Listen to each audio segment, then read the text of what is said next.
So the last thing we're going to cover in our overview of sequential streams is really just to compare and contrast the Java 8 streams approach with other technologies and other Java libraries, some of which, confusingly enough, are also called streams, which is unfortunate. So we'll compare and contrast Java 8 streams with other libraries, things like I/O streams, and we'll also compare and contrast them with things like collections. And then we'll also talk about how they compare with other technologies altogether. And you'll see that there's actually a common set of patterns that underlie the stream concept that appear other places as well. All right, so let's start by contrasting streams with other technologies. So it turns out that the concept of a Java stream is actually an implementation of a software pattern, an architectural pattern that's been around for a long time. And that pattern is commonly known as the pipes and filters pattern. That pattern appeared in this book, Pattern-Oriented Software Architecture, Volume 1, A System of Patterns, where it's called Pipes and Filters. And if you don't have that book, but you want to learn about this, you can take a look at this paper that talks about the pipes and filters pattern from another perspective. And the way this pattern works is it divides up the tasks that an application performs into multiple self-contained data processing steps, which are typically called tasks, or in this case, filters. And then it connects these steps together via intermediate data buffers, which are commonly called pipes, in order to form a data processing pipeline. So you can see here, this is the picture from the pattern. Input comes in from some source, right? Could be a sensor, it could be a file, it could be a network connection, doesn't really matter. It could be a user typing, entering things into a keyboard or through some pointing device. And the data flows as input into a filter. The filter does some processing. It produces output. That output goes into a pipe. That pipe is then connected to another filter, which does some more processing. Its output is connected to a pipe. Then it goes to another filter. And when it's all done, finally it goes to some kind of sink or some kind of output device. So we got a source through a processing pipeline to a sink. Does that look familiar to anybody? Does anybody recognize that from any of the programming that you've done in any of their classes or anything else you might have done with computing before? How many people here have ever used Unix before? Okay. How many people here have ever used the Unix shell before? So what's one of the things that you do with a Unix shell? What's one of the things you can do? Pipe commands, right. Speaking of which, I got to tell my perfunctory Unix joke. So I was on an airplane one time going to a conference. It was a Usenix conference, which is the conference of Unix users. And some lady asked me, where are you going? I said, oh, I'm going to a Unix convention. She said, I didn't know there were so many of you. Think about that for a while. So there's other implementations of the pipes and filters pattern. We have a water purifier system in our kitchen that looks pretty much like this. So tap water, water from the city comes in, and then it runs through a bunch of filters where water comes out at the end, which supposedly is pure and cleaner to drink. I don't know if I actually believe that, but my wife believes it, so I believe it too. We have a filter system, filtration system. So that's the pipes and filters pattern, right? Here is another example of the pipes and filters pattern. This is a pipeline in the Unix command shell environment. So you've got like a keyboard. You're typing stuff in. You're saying cat, some file, the pipe symbol, the straight line, vertically straight line through, I don't know, grep, through sed, through pipe it through awk, pipe it through word count. You can just sort of join together the various program utilities, which are filters or programs in the Unix convention.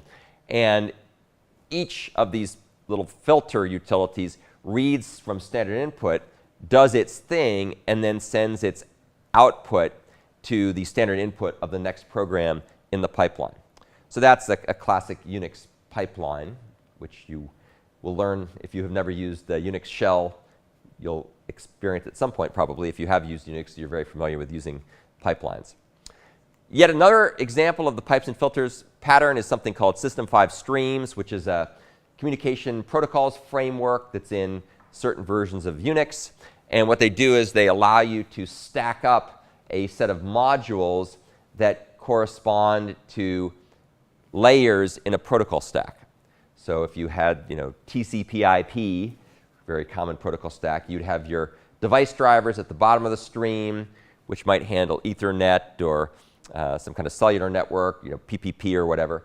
And then you would have the IP layer on top of that, which is a module in the stream. You'd have the TCP layer on top of that, which is a module in the stream. You'd have some kind of intermediate adapter to convert the contents to something you can feed up to a user process running in user space and so on. And this is also the pipes and filters pattern, because bytes of data or file contents or whatever flow from top to bottom and are transformed through the various modules in the stream. So the only point there to make is that this concept of a stream has been around for a long time, and many other technologies also support it. Java also has some other things called streams, and this is hopelessly confusing when you're first exposed to it. So it has these things called I/O streams, which are not the same as Java 8 streams. And in fact, there's sometimes, until they added more features, they were sort of disconnected in a lot of ways. As you noticed, there's a bunch of ways in Java, based on the factories we talked about, to be able to take something that's, say, like a file, and then be able to convert it into a stream of something. So you have a file of something turned into a stream of something. So that's basically the combination of I/O-based streams with Java 8 streams. So obviously, the I/O-based streams allow you to do something like have a file, and you can read in the contents of the file into a program, and that would be like an input stream. And likewise, you can take a program, and you can have, you can have a buffer or something, and then you can write the output to an output stream, right? Those are streams, but they're not the same as these streams that we've been talking about in Java 8. So it's a little confusing because they have the same name. And they're often used together in the same program. The other thing that is very much related but are different are collections versus streams. So as we'll see in a second, a collection is quite different from a stream, although they often work together in almost any program that uses streams. Collections will be involved some way or another, but they're not the same thing. So a collection is an in-memory data structure that can be used to store, retrieve, and manipulate groups of elements. So here we have something like an array list of 5 elements, 0 through, or 0, 1, 2, 3, 4. This is just a value here. I should say 4, I think. And down here you can see that we've got reference types. So there's basically a pointer or a reference in each element of the array that points off to some value. So that's basically a collection.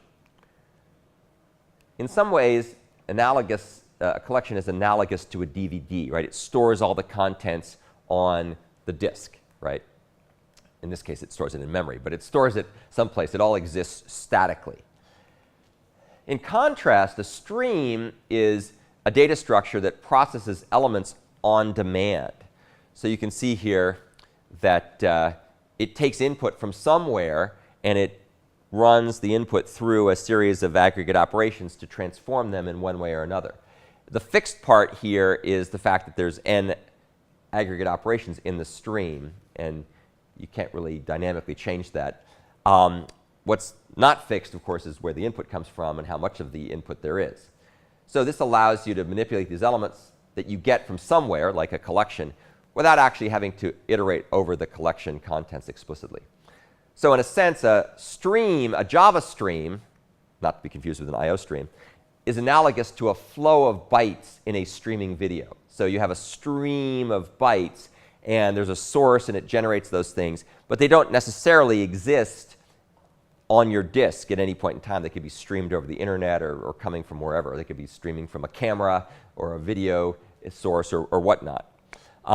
So as a result, the content is dynamically received and processed, whereas for a collection, everything sort of exists there for the most part when you create your collection. So that's a way to compare and contrast them. as you already know, you can have factory methods that take collections and turn them into streams. So we have things like stream and parallel stream, and then we have these various reduction operations that go the other way, take a stream and turn them back into a collection. So you can go either way.